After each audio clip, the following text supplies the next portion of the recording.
Good afternoon, class. Today we're going to talk about Chapter 3. Please have pen, pencil, calculator, the pre-printed notes, and or something to write on. Okay, let's talk matter and energy. Matter is the material that makes up all things. It is anything that has mass and occupies space. Can anyone think of something that doesn't have mass and occupies space? There are two examples that come to mind immediately: energy and light. Energy and light do not have matter and do not occupy space. So those are two things that are not classified as matter. Matter is classified according to its composition, and we have two broad categories: pure substances and mixtures. Pure substances have a fixed or definite composition, and mixtures contain two or more different substances that are physically mixed but not chemically combined. What do I mean by chemically combined? When I say chemically combined, I am referring to actual bonds between atoms or molecules. So if there are no bonds between the atoms or molecules, the mixture is not chemically combined. A pure substance is a type of matter that has a fixed or definite composition, meaning you always find it in those ratios. Two examples of this are elements. Elements are composed of only one type of atom. And compounds. Compounds are composed of two or more elements that are always combined in the same proportion. So those are both considered pure substances. Examples of some compounds are hydrogen peroxide, which is always H2O2, table salt, which is always 1 sodium to 1 chlorine, and sugar, which is always 12 carbons, 22 hydrogens, and 11 oxygens, always bonded in the same way. And finally, water, H2O. A mixture is a type of matter that is two or more substances just like a compound, but they are physically mixed and not chemically combined, meaning there are no bonds between the molecules or atoms. They can be two or more substances in different proportions, and are substances that can be separated by physical methods. Mixtures have two types: a homogeneous mixture and a heterogeneous mixture.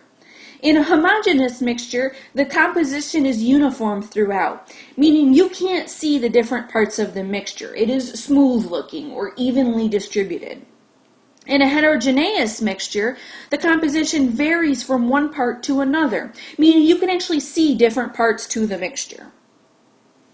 Up here on the top, we have kind of a nice picture of what all this looks like and how it all breaks down. Again, we have two main categories: pure substances and mixtures. Within each of those categories, there are two subcategories. So within the pure substances, you have elements and compounds. And within the mixtures, you have homogeneous and heterogeneous. So 4 total categories, 2 broad, 4 narrow. All right, let's take a look at example 1. Identify each of the following as a pure substance or a mixture. So let's take a look at A, pasta and tomato sauce. Do you think that is a pure substance or a mixture? Well, if it's a pure substance, it would be an element or a compound. We can clearly see this is not an element. There is no element pasta on the periodic table. We can rule that out. Compounds would be something that is always present in the same ratio, 2 elements or more, bonded together. Pasta and tomato sauce are not forming chemical bonds. Therefore, this cannot be a compound. This means it must be a mixture.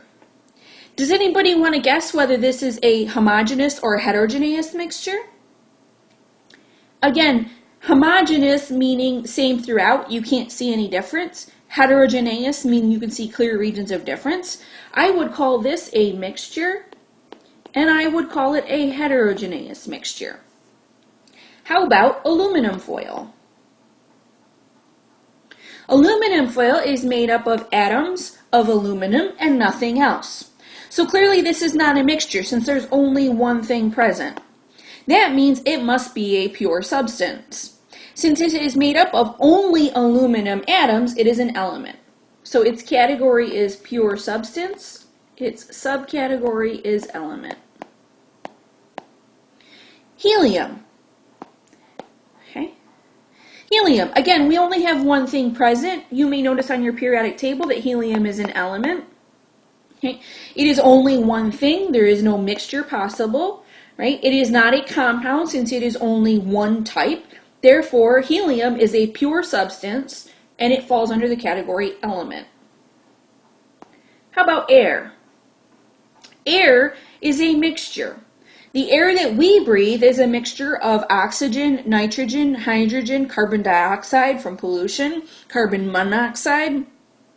The air is a mixture. Now, is it heterogeneous or homogeneous? Since there are no visible differences over large portions of area, and by this I don't necessarily mean sight, since you can't see the actual molecules of air.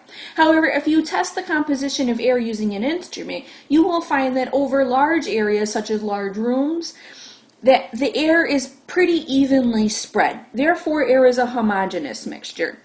Now, you may get small localized concentrations of, say, carbon dioxide if there's a person in the room exhaling, but eventually that disperses, and a room left on its own would have a completely homogeneous mixture of air. Okay, part 2 of example 1. Identify each of the following as a homogeneous or a heterogeneous mixture. So for part 2, they're all mixtures. We've already been told that by the problem.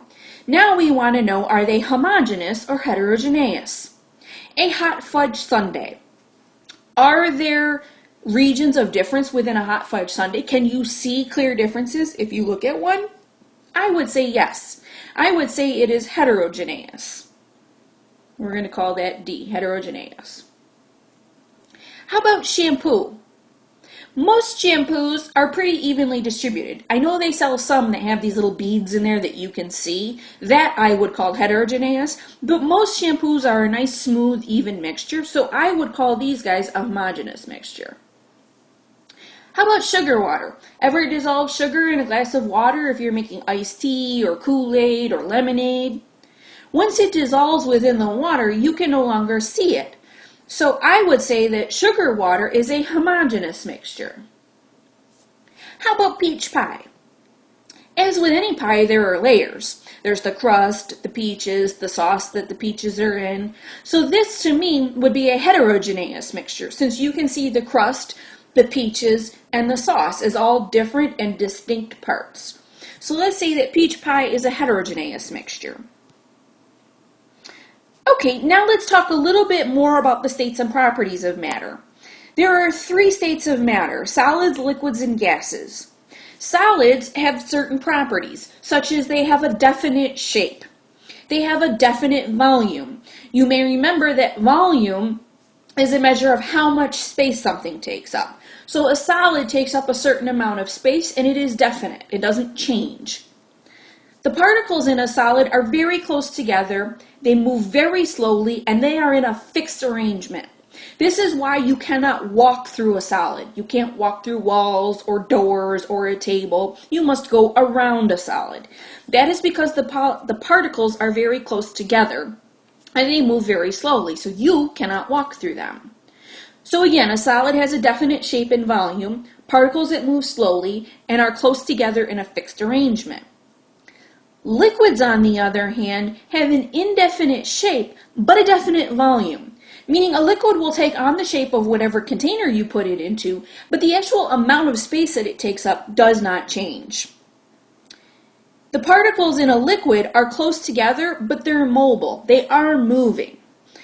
They just don't move very fast. So they move faster than the particles in a solid, but in relation to a gas, they're still moving pretty slowly. So again, a liquid has a definite volume but takes on the shape of its container. Its particles are close together but mobile, and the particles move slowly in relation to a gas. This is why you can walk through a liquid.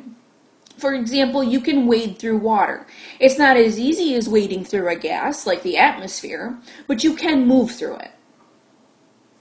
Gases are final state of matter. Gases have an indefinite shape. They will take on the shape of whatever container you put them in. And they have an indefinite volume, meaning the larger the container you put them in, the more they will expand to fill that container. It's just like if you think about a balloon or a floaty for the pool. The more space they have, the more space they will take up. The particles of a gas are very far apart and they are moving very fast, which is why it is so easy to walk around on the surface of the Earth, because the air that we breathe doesn't take up much space and the particles are very far apart. Example 2. Identify each description as that of a solid, liquid, or gas. If a state of matter has a definite volume but takes on the shape of its container, is that a solid, a liquid, or a gas? Well, there are two types that have definite volume. That would be a solid and a liquid. A solid, however, does not take on the shape of its container. If you drop a marble in a regular drinking glass, the marble isn't going to change its shape to conform to the shape of the glass. So therefore, this must be a liquid. Its particles are moving rapidly. Well, remember we said that solid particles are moving very, very slowly. Liquid are moving faster than a solid, but still slowly. And gases are moving very rapidly. So B must be a gas. Its particles fill the entire volume of a container. Again, a solid, right, has a definite volume. So does a liquid. Right? A liquid will change shape to conform to the shape of its container, but it doesn't change its volume. The only thing that can change its volume is a gas. Its particles have a fixed arrangement. Well, a gas, particles do not have a fixed arrangement. Remember, their particles are moving very fast and are very far apart, so it can't be a gas. A liquid, the particles are mobile, and they're moving slowly, so this can't be a liquid. A solid, the particles are moving very slowly and in a fixed arrangement. So this must be a solid. And then finally E, its particles are close together but moving randomly. Well, that rules out gases immediately because their particles are never close together. Solids and liquids are the only two with particles that are close together. Moving randomly describes a liquid. Right? The particles in a solid have a fixed arrangement, so they're not moving randomly. So this must be a liquid. Okay, now let's talk about some physical properties. Physical properties are characteristics that can be observed or measured without changing the identity of a substance. These are things like the shape, the physical state, the boiling and freezing point. You can test the boiling point of water without changing it into something else. Density, color. You can simply look at an object and determine its color. By looking at it, you are not changing its identity. An example of this, copper has the following physical properties. It's reddish orange, it's shiny, it's an excellent conductor of heat and electricity, it's a solid at 25 degrees Celsius, and it melts at 1083 degrees Celsius. Those are all physical properties, all things that we can measure without changing the copper into something else. A physical change occurs in a substance if you change the state or the physical shape. No change in the identity or composition of the substance. For example, if you tear up a sheet of paper into little tiny pieces, it's still paper, it's just now in smaller pieces. When you boil water to form water vapor, you're changing the state from a liquid to a gas, but it is still water. Copper, if you draw it out into thin copper wires for wiring, it's still copper, it's just now into thinner wires. So again, a physical change occurs in a substance. You are not changing the identity and composition. You are simply making a physical change to it. Chemical properties, on the other hand, these are properties that describe the ability of a substance to interact with other substances. And this is a change into a new substance. So you no longer have your starting material, you now have something new. So when a chemical change takes place, the original substance is turned into one or more new substances with new chemical and physical properties. Okay? New chemical and new physical properties. For example, caramelizing sugar at high temperatures is an example of a chemical change. You will notice that the sugar changes color. It is turning into something else. And for example, shiny silver metal reacts in air to give a black grainy coating. We call this tarnishing. If you have any silver jewelry or perhaps silverware, you may notice that it turns black over time. Iron, which is gray and shiny, combines with oxygen to form orange-red rust. If you have any tools that you've ever left out in the yard, you might notice they got an orangey red substance on them. We call this rust. Copper, the Statue of Liberty, she's green because copper has oxidized in the air to form that greenish substance. So it is no longer copper, it's now copper oxide. So let's try an example. Example 3. Classify each of the following changes as physical or chemical. A. Is burning a candle a physical or chemical change? Well, let's think about what happens when we burn a candle. When you burn a candle, the wick goes from white cotton to a black charry substance. That is a chemical change. That is no longer white cotton. So burning a candle is a chemical change. How about ice melting on the street? What is happening when ice melts on the street? We have frozen water in the form of ice turning to liquid water. Has the substance changed? No, it is still water. So this is a physical change. What about toasting a marshmallow? Marshmallows are white, made up of mostly sugar and soft. When you toast your marshmallow, what happens to it? First, it begins to turn black and ashy. So I would classify toasting a marshmallow as a chemical change. How about cutting a pizza? When you slice up a pizza to eat it, is it still pizza when you're done? Of course it is. So this is a physical change. What about iron rusting in an old car? We talked about this a second ago. When iron rusts, it goes from solid iron to iron oxide, in the process changing from a gray shiny metal to something orangish red. So this is a chemical change. Temperature is a measure of how hot or cold an object is compared to another object.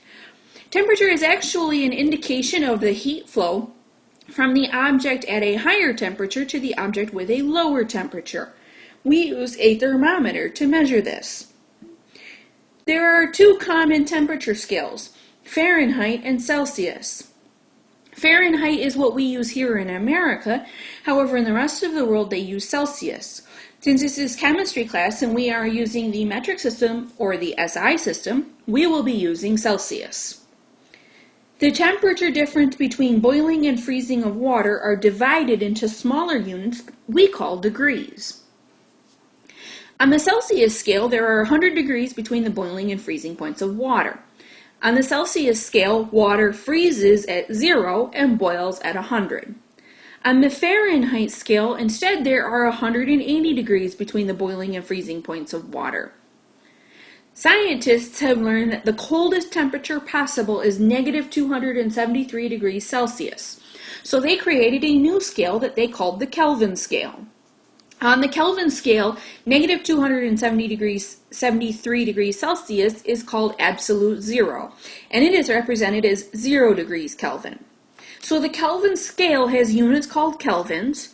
We do not use the degree symbol in front of K to represent temperature. It has no negative temperatures, which is nice, mathematically speaking. And it has the same size units as Celsius, meaning a change of 1 degree Kelvin is the same as a change of 1 degree Celsius, which is not true of the Fahrenheit scale. If we adjust for the different freezing points, 0 and 32, we can write temperature equations that will allow us to convert between Fahrenheit and Celsius temperatures. For example, the temperature in degrees Fahrenheit is equal to 1.8 times the temperature in degrees Celsius. This is the change from from degrees Celsius to degrees Fahrenheit. And then we add 32 to that. This adjusts for the freezing point. This is how we obtain temperature in degrees Fahrenheit. If we wish to obtain the temperature in degrees Celsius, of course we must rearrange the equation. By subtracting 32 from both sides, we get TF minus 32 equals 1.8 TC. Then by dividing TC by 1.8, we cancel those. But of course, if we do that on the right, we must also do that on the left. So TF minus 32 divided by 1.8 equals TC.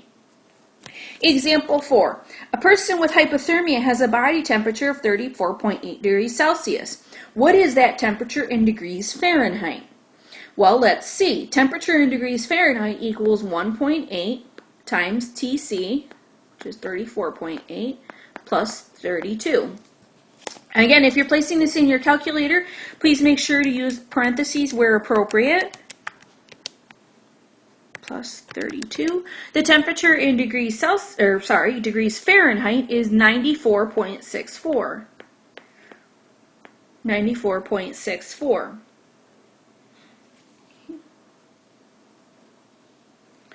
On a cold winter day, the temperature is negative 15 degrees Fahrenheit. What is that temperature in degrees Celsius? So we have negative 15 minus 32 divided by, and that is supposed to be 18. That gives us, if we do negative 15 minus 32 divided by 18, that gives us negative 2.61 degrees Celsius. Okay. On the midterm exam and the final, you will have a cheat sheet and you will need to write these down in order to be able to convert back and forth between Celsius and Fahrenheit. Okay, let's talk a little bit about energy now.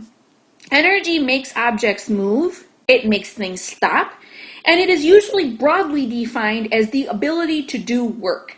And work can mean many things in the sciences. Kinetic energy is the energy of motion. For example, walking, writing, talking, moving. It's the energy of motion. If something is moving, it is using kinetic energy. Potential energy is energy stored for use at a later time. For example, if you push a bowling ball up to the top of a hill, when you push that bowling ball, you are using energy to get it to the top of the hill. That energy is then stored in the bowling ball until it starts to roll down the hill, at which point it is releasing that potential energy in the form of kinetic energy.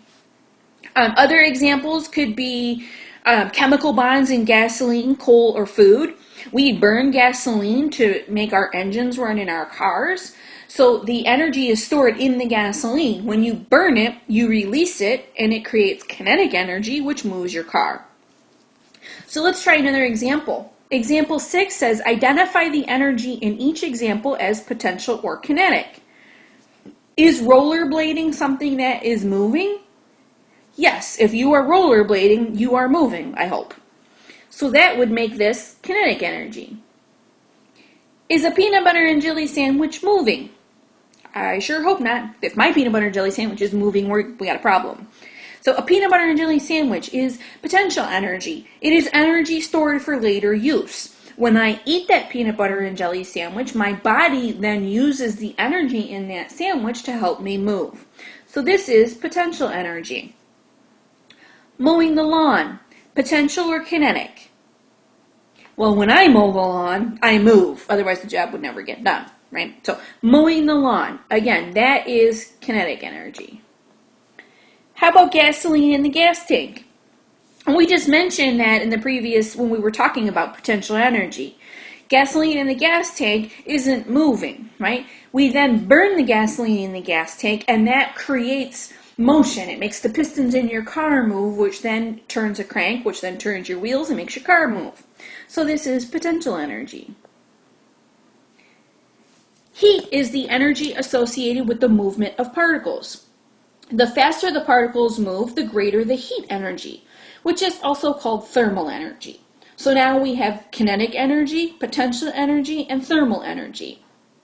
For example, if you're given an ice cube, as you add heat into that ice cube, the H2O molecules that are moving slowly begin to increase their motion. Remember that in a solid, molecules are moving very slowly. In a liquid, they're moving only slowly. So they've gone from very slow to slow. They're speeding up. So eventually, they would have enough energy to change the entire ice cube from a solid to a liquid. We measure energy in the joule, Joule, or in kilojoules, which are 1,000 joules.